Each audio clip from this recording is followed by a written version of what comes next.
नमस्कार मित्रांनो, प्रेमाची गोष्ट या मालिकेच्या आजच्या भागामध्ये आज आपण पाहणार आहोत. मुक्ता सईला जेवण भरवत असते तर सई मुक्ताला म्हणते, मुक्ताई तुझ्या हाताने खूपच छान लागतंय जेवण.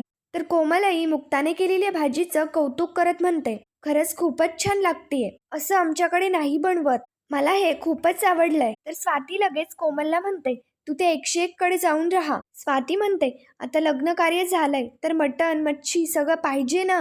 पण मात्र बापू लगेच म्हणतात, सुनबाईने पहिल्यांदी एवढा छान स्वयंपाक केलाय, ते सगळं खायचं सोडून तुम्ही हे असं बोलताय. गोड मानून खाऊन घ्या, जे मिळतंय त्याची कदर करायला शिका. तेवढ्यात तिथनं सागर चाललेला असतो. तर सई सागरला थांबत म्हणते, पप्पा 1 मिनिट थांब. सई मुक्ताला म्हणते, मुक्ताई आता तू हा घास पप्पाला भरव. सई सागरला म्हणत असते, पप्पा तू हा घास खा, कारण मुक्ताईच्या हाताला खूप टेस्ट आहे. मुक्ता म्हणते, अगं सई पप्पा लहान थोडीच आहे, तो खाईन स्वतःच्या हाताने.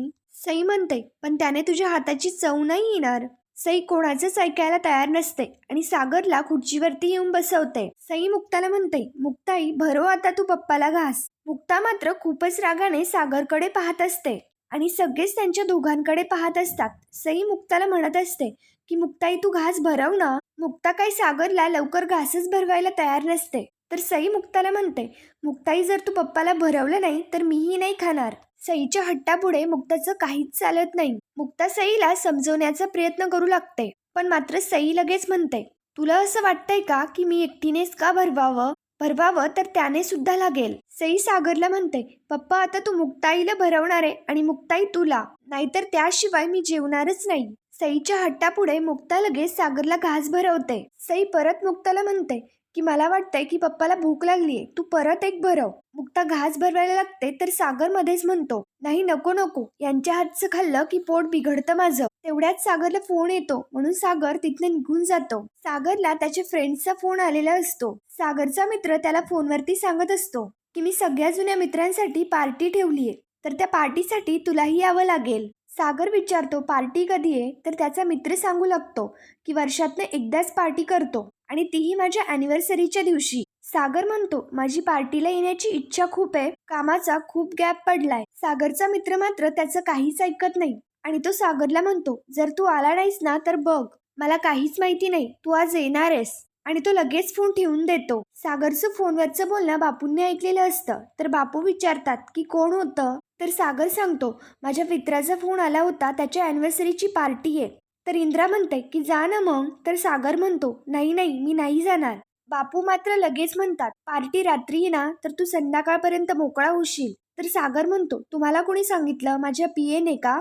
तर बापू म्हणतात, पीएने नाही तर मॅनेजरने. मिहिरने मला सकाळीच फोन करून सांगितलंय की तुला काहीच काम नाहीये, तू रात्री पार्टीला जायचंयस आणि जाताना सुनबाईला सुद्धा बरोबर घेऊन जा. सागर व मुक्ता दोघे लगेच एकमेकांकडे आश्चर्याने पाहतात. मुक्ता मात्र म्हणत असते, कशाला, सई पण आत्ताच आली ना, तर मी तिच्याबरोबर वेळ घालवेल. बापू मात्र म्हणतात, सई आता इथेच आहे, त्यामुळे तुम्ही पाहिजे तेवढा वेळ तिच्याबरोबर घालवा, आम्ही आहोत ना तिला सांभाळायला, तुम्ही काळजी करू नका. सई लगेच म्हणते, मुक्ताई तू पप्पा बरोबर जा, मी तुला तयार करेल. बापू म्हणतात, फायनल आता तू आणि सुनबाई दोघं बी पार्टीला जाताय. सागर लगेच तिथनं आतमध्ये निघून जातो.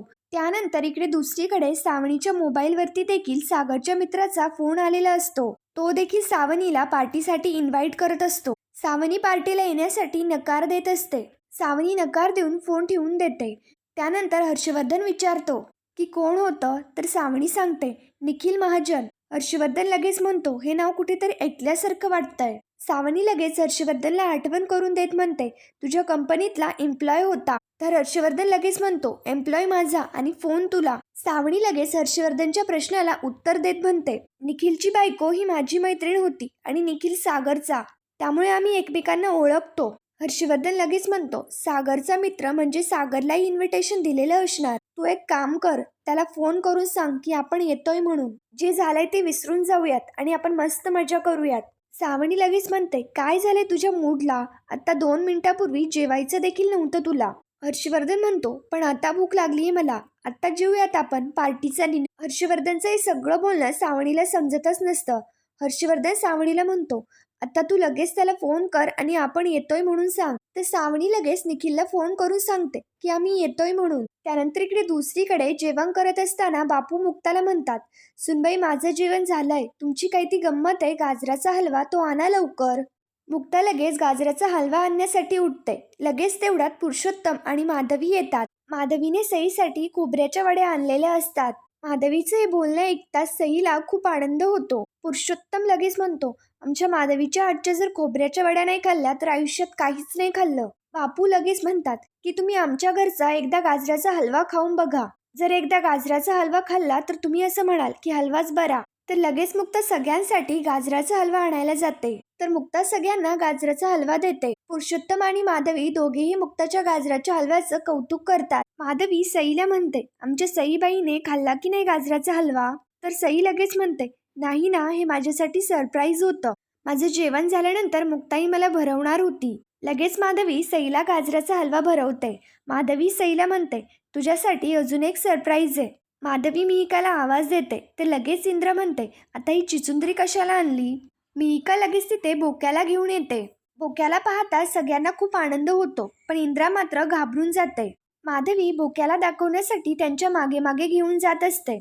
तर इंद्रा आणि स्वाती मात्र खूप घाबरून गेलेल्या असतात. सई बोक्याचे लाड करत म्हणते, बोका मी तुला खूप मिस केलं, पण तू एवढे दिवस कुठे होता. इंद्रा बोक्याला खूप घाबरत असते. तर मिहिका म्हणते, कशाला घाबरताय तुम्ही, तो किती क्यूट आहे. तर इंद्रा लगेच घाबरत उत्तर देते, क्यूट कसला, याने माझ्या सागराचा 7,000चा शर्ट कुरतडला होता. माधवी इंद्राला समजावत असते की किती गोड येतो आणि मुकं जनावर येते.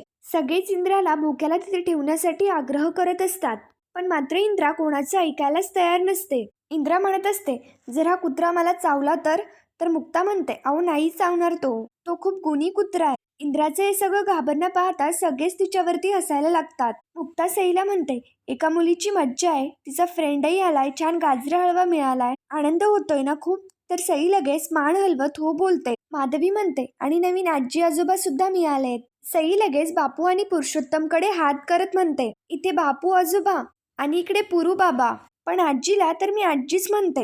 सईला काय करावं काहीच सुचत नाही. सई इंद्राकडे बोट दाखवत म्हणते, ही आजी, आणि माधवीला म्हणते, ही अज्जू.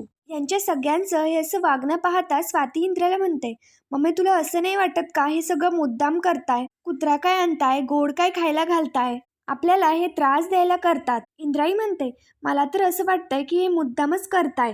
मुद्दाम जर करत असतील तर कोयत्याची शपथ सोडणार नाही मी एकेकाला.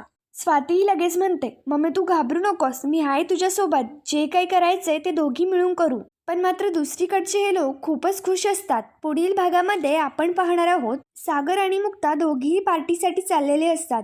तर सई सागरला म्हणते, सागर तू घाल ना मुक्ताईच्या केसात गुलाब. सईच्या सांगण्याप्रमाणे सागर लगेच मुक्ताच्या केसामध्ये गुलाब माळतो.